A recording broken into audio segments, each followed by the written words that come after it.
Man United are still chasing the top four, right? It's viable. Yeah. They're in the FA Cup still. They are in the Europa League still. They've got quite a bit to fight for, as bad as they've been. When you go out and another point on this buy thing, who gives a damn about a buyback? He's 30 years old, right? That goes against the grain of what they're going to do anyway. So they ain't buying them at the end of the year, right? Otherwise, they're just telling more porcupines about what our strategy is.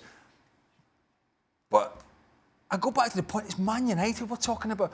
At what point did Solskjaer or anybody at that club say, right, get to China now and we need a player? There has to be a book, there has to be a computer, there has to be, a computer full of names and standbys and A's and B's and D's and C's and choices. It's simple. I was listening to you guys the other day, at the start of the week, and it was pretty much, you were talking about Barcelona, how there's no plan, there's no organisation. Well, I wasn't. Who's doing what? Barcelona, who's doing this? Who's doing it's that? These Muppets. Well, it's arguably the two biggest clubs on the planet are in a complete and utter shambles. How is this possible? Well, how is it possible that they don't think beyond the end of their nose? Quickly, Gab. Stevie, sorry. If we're going to rank shambolism, if that's a word, we've been critical of Barcelona, but they're 3 points off the top of the table. They've won the last 2 league titles, and they're still in with a shot to win the Champions League. And they have Messi, and they have Ter Stegen. And they don't have guys like Pogba, McTominay, and Rashford on long-term injuries. I'll go with Messi. I appreciate where you're going with this, and I appreciate the lack of clarity. But, Barcelona are here right now. United are down here. Good job you went on the other day then, wasn't it? Appreciates the lack of clarity. Good job. Thanks for that, Gab. What are you going to do, Shaq? What are United going to do? Like, if I'm a United fan, I'd be so desperate. Listen, I don't know. There are a number of things, and you can be critical of United and we have been. But the one thing that certainly during his time as manager of Manchester United, Sir Alex Ferguson set up was scouting networks, contacts the world over. This is a club that's supposed to know what they're doing. Regardless who you put on the sidelines and what they do with what's happening on the field, even if you just keep that separate. United are a club that knows how deep your squad should be if you're competing on how many of the fronts. They're a club that have better contacts the world over in terms of identifying and acquiring talent. Now, to see the football side be as shambolic as it is, I don't know why that has translated or should translate to what you're seeing in terms of their activity or poor activity in the transfer market. And that is as big a concern as what's going on the field, because maybe you can fix what's going on the field with the right manager.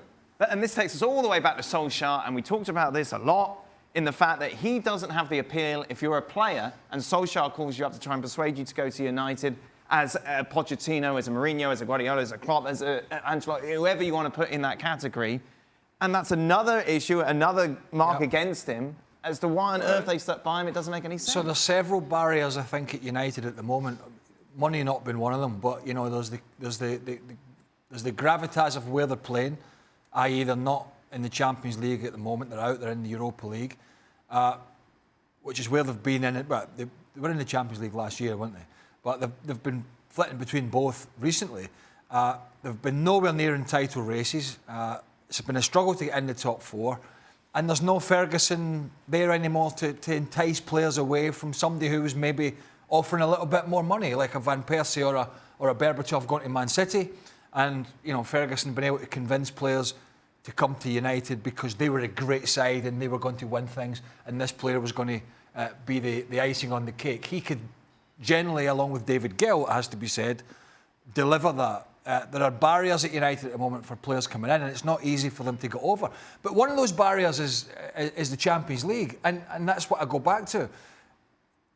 With Chelsea having a bit of a, more difficult time lately, with Tottenham being inconsistent, there is an outside chance for United. Hence, you have to go and bring in quality players to try and get you there. Now, he might do the business, Ighalo, he might, but if he doesn't, they'll get killed. But you know what? I kind of think they don't care. if the fans got on the back or not. I tell you what, it's good that Ighalo signed, though, because let's take a look at the other notable transfers. I'm not quite sure how we talk about these at any sort of length.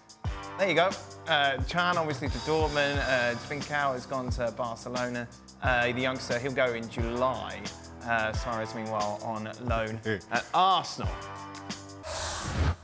Thanks so much for watching ESPN on YouTube. And for more sports highlights and analysis, be sure to download the ESPN app. And for premium content and live streaming, subscribe to ESPN Plus.